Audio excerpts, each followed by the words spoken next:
We go straight to business. Now, to say that we are living in dangerous and desperate times is a gross understatement. On Wednesday, December 15, Governor Aminu Masari of Katsina State led a delegation of northwestern governors to Sokoto State, owing to the dire situation we are in. Their host and governor of Sokoto State, Aminu Tambuwal, knew it was time to call the bluff of the evil gang. According to the Sokoto State Hemsman, Mr. President and Commander-in-Chief must declare a state of emergency on banditry just to enable security operatives access to clear bandits, enclaves, and other hideouts. Again, he wants the federal government to consider the option of creating a special force just to tackle banditry.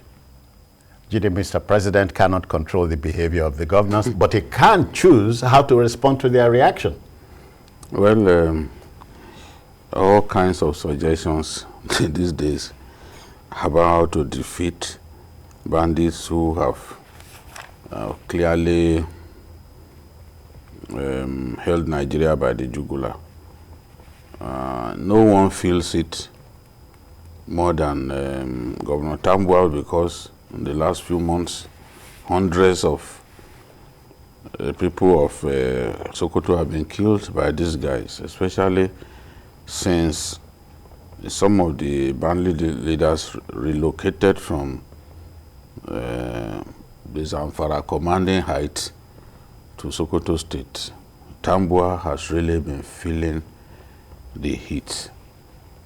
Now we're suggesting to the president that if a state of emergency is declared, the armed forces will be able to clear the enclaves of these people. The armed forces will be able to deal decisively with them. I don't know where our people got this notion that until now, that until the bandits are declared terrorists, the armed forces cannot deal decisively with them. I don't know where they got the information that it is when there is a state of emergency that the armed forces can clear the den of bandits. I just don't understand. I just don't understand. If we do not have the right strategy to deal decisively with these guys, I don't think it makes sense to simply be giving Nigerians all kinds of excuses. Oh, you must declare them as terrorists before we can deal decisively with them. Nobody has said this Mi-35P that you have bought, you cannot use it. That is a very dangerous, very effective ground attack helicopter that you can't use it to kill bandits. No one has said that. So why do we continue to think it is only when they've been declared terrorists or when a state of emergency has been declared in those areas that the military will now be able to deal decisively with them? I mean, I don't understand. No one. And the president has told the armed forces repeatedly that anybody that you see carrying an AK-47 is a legitimate target. So if the military fails to now carry out the directive of the commander-in-chief, then why are we then looking for excuse for them? He has told them what to do. The chief of army staff said the other day, kill the bandits, bring their corpses. Now it's politicians who are now saying, oh, we need to declare a state of emergency. The chief of army staff said, go kill these guys, bring their corpses. If you can. So what is the thing? Yeah. He did not say, no, wait until state of emergency, or wait until we set up a strike force. We already, or special forces. Yeah, we have special forces already. The Air Force has special forces. The Army has special forces. So it's not until we now create a new special force before we can defeat people who do not have the training that our armed forces have. Yeah.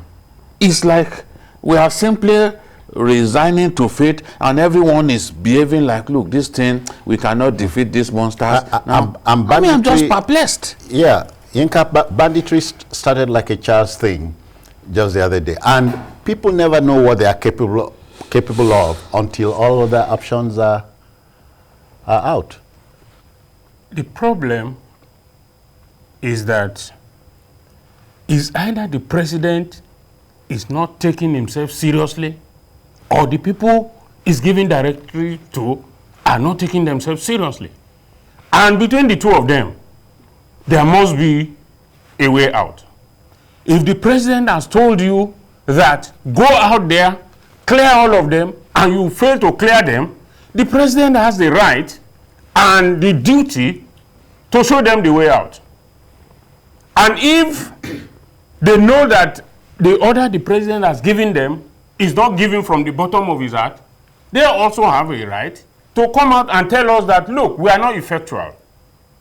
The reason why we are not doing what we are supposed to do is because the directive the president has given us is not given to us from the bottom of his heart.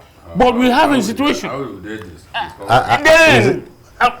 So why don't they go out and act? The mind's construction on their face. Exactly. But why don't they go out and act? If you act and you are censored for taking a directive that you have been given, then everybody will know that that means the man who gave the directive is not serious. But in this situation now, the common man is the cannon fodder. If the president gives an order, nobody obeys. The president doesn't take an action against those who don't obey him. And then every day the governors call. In the immediate aftermath of 9/11, yes, the Patriot Act came. Yes. Of course, the how to go about the enemy was spelled out. Yes. And the military people didn't wait for another order from Mr. President. That is why I'm perplexed. Okay, before now, everybody came out and said the cure-all will be the Tucano jets. The Tucano jets are here. How many of them? It was advertised on all pages of newspapers, in the media, and everywhere, as if it is something that that should be advertised. A silver bullet, yeah. And you are telling the terrorists or the bandits or whatever you call them that, okay, we have Tucano jets, they are coming.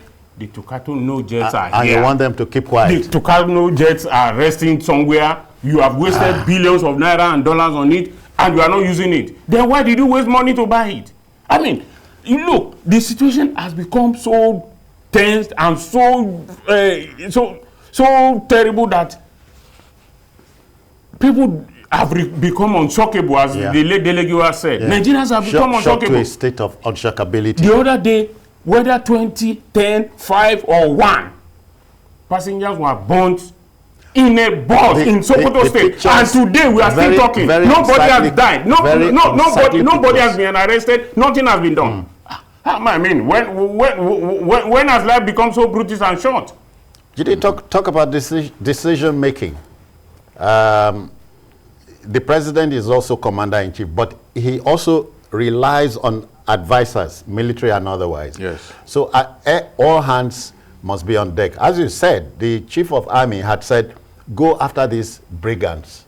He said the order is there. It's like the president. He did not just say kill them. He said bring their corpses. That's it. Because he wants evidence that they have been killed. I know a governor who pays money for every terrorist killed. I know a governor. As an incentive. Yes. You must record the video. Once you record the video of the terrorist, you get your millions. I know a governor. That's been decisive. Yeah. We want to defeat the enemy. And he's providing some form of incentive to make the defeat to be hastened. The president has given the directive. Not once. He has threatened those guys because he can see that, look, these guys are embarrassing his administration. And I said, as I said yesterday during the Ajimobi 4th roundtable and posthumous 72nd birthday, whatever the president does for Nigerians, he can create train stations in every community in Nigeria. He can create prosperity in Nigeria. if he does not defeat the insecurity, because that is the biggest problem we face, whatever he does will pale into insignificance. People will not talk about it. It's frustrating that people see the government making some efforts in certain areas, infrastructure projects that had been abandoned for years. We see determination to solve those problems. We see the Minister of Works go completely gray. We knew how he was when he was governor here. He wasn't completely gray. It is the problems of Nigeria that will make somebody go suddenly gray like that. Because people older than him are not that gray. You understand? But we can see what he's doing. The road projects that Fashola is delivering. We can see that he's trying his best to stand out as one of the best public officers of his generation.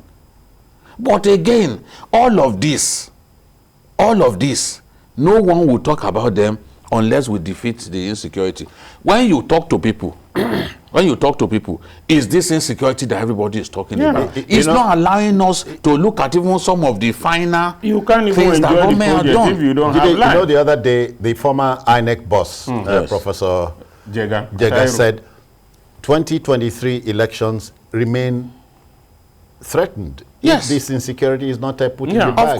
Of course, because let us even look at it this way. In Borno State, the last 2 elections have been largely held inside IDP camps. Yes, you see results come from Borno State. How many of those communities are safe? You see a local government like Abadam local government, more than 134 communities, not one where you find people living in. How many communities in Tambuwal local government do you have people? Tambuwal is the largest local government in Borno State by land mass. Okay. Some of those areas, it is these bad boys that are there. Now, in the northwest, we are also seeing bandits occupying territory and appointing district heads. Is it in those places that you want to go and do election? Or where? If we don't chase them away? I mean, so these are the issues. We have company. Boniface, thank you for your patience. Boniface is joining us from Lagos. Good evening to you. Yeah, welcome. Boniface, are we in business? Good evening, sir. All right. You're on air. Let's go. Okay, yeah. My name is Boniface. I greet everybody. We greet you too. First of all, yes, Babajide, you're doing a good job. Thank you. Compliment of the students. Same here. Okay, yes. I think this boundary thing is becoming an everyday thing. Go on. Ignore the don't listen back. to yourself. Just keep talking. Ignore the whole back. No, help us. Time is the master. Time. Just keep talking. You don't have to listen to your TV set. All right. Yinka, you know, they say in desperate times you take desperate situations. Decisions. Decision making and problem solving are two different things. Because when the problem comes, it needs solution. And when it is time to take a decision, you rely on your advisors and so on. Take that decision. Don't bother whose ox will be God, as they say. You know, posterity or history will forget you or forgive you if you take a wrong decision. But for you not to take a decision at all is worse. Yeah. We are at the cusp of a dilemma. And the important decision the president needs to take, he needs now. As the Americans will say, he has entered the period when it becomes a, what is that term? A limping duck or something? Lame duck. Lame duck. Because he doesn't have any election, he wants to win again and all that. So this is the time, the appropriate time for the president to write his name in history in golden image. All in the last few months or weeks, he has been under a barrage of criticisms and all that. This is the time for him to stand and say that no, this is enough. And he has said this several times, but no action has been taken. That look, if nothing at all, he should ensure that security is assured before he leaves. Because sorry, if he doesn't, let's not keep Ido waiting for too long. Ido is joining us from London. Good evening to you, sir. Good evening. Yeah, you're on air. Let's go. Good evening, I do. Nice to talk to you again. I mean to want when there's an answer at CMD, but the cash machine. Oh, thanks. My contribution to the insecurity is that it looks to me that the present administration is pushing it to the next coming government. We are not serious. Look like they don't want to attack their own people. We are pushing it to the next coming administration to do the job for them. That's what's happening in Nigeria. Thank you. Well, that's what you think, Ido. I cannot quarrel with your your opinion, but I will quarrel with your facts because we are not there yet. Yeah, you were saying. As I was saying, you know, this is the time for the president to write his name in gold. That all the infrastructure, as Babajide has said, that he is doing. Who are the people? Are you doing? It will pay doing it into insignificance. If insecurity is everywhere, which is what we are facing now, and if you don't solve that problem, God forbid, if majority or a large number of the people you are doing this infrastructure for have been eliminated, what then is the infrastructure for? So, is not better you create a safe environment? I was talking to a friend the other day, and I said, Christmas is next week. Are you traveling? He laughed. He said, oh boy, where did they go do? This my friend is from the east. I said, why? He said, no. And he gave reasons. And I looked at it. Yeah. Some years back, at this time in Lagos is already empty. Yes. Yeah. But now, everywhere is filled up. Yeah. So what is happening? People are no longer confident. No one go my people are no longer confident. Even those of us here in the southwest, don't even think of going home is something. So insecurity. Everybody is flying. Everybody Exactly. So insecurity is what the government must face and defeat. Because it is possible. It is. Of course it is. It is not impossible. Because it is possible. It is not. The Americans... Bandits can be bigger than the Nigerians. Oh yeah. No. And we must call their bluff. It is possible to call the bluff of these guys. You know, the Sokoto governor also suggested that they should set up special force. Security, something like maybe a Motekun. Okay. That end, that will have training and all that. I think one of the reasons for the improvement in security in the southwest is because of what Amotekun is doing, especially in Osun and Ondo states. Yeah. You know, I see people, in fact, some people said the other day that, how come we are not hearing of herdsmen attacks again? They do not know the extent to which someone like the governor of Ondo State has gone to put an end to the nonsense. Instead, some of them are pointing to Sunday Igboho that, perhaps Sunday Igboho that was deliberately creating the problem and is no longer around. You know the way our people think, you know. Now, Amotekun said the other day that even people with tinted glasses, that they were going to be checking them. Yes. Because criminals were using... Bring down the glass, let's see your face. So this is the thing. You have nothing they to are hide. complementing the work of the police, and we are seeing the result. It is about time that the North came up with its own security outfit. No one can deny that civilian JTF has done a good job in Borno State. In fact, they were the ones who chased Boko Haram out of Maiduguri, the metropolis, right into Sambisa. Yes. So this is the thing. It's time to look inwards and find the solution to this banditry. Otherwise, Mr. President, let me speak to you as a citizen. You can still achieve your glorious moment, and the time is now. Never mind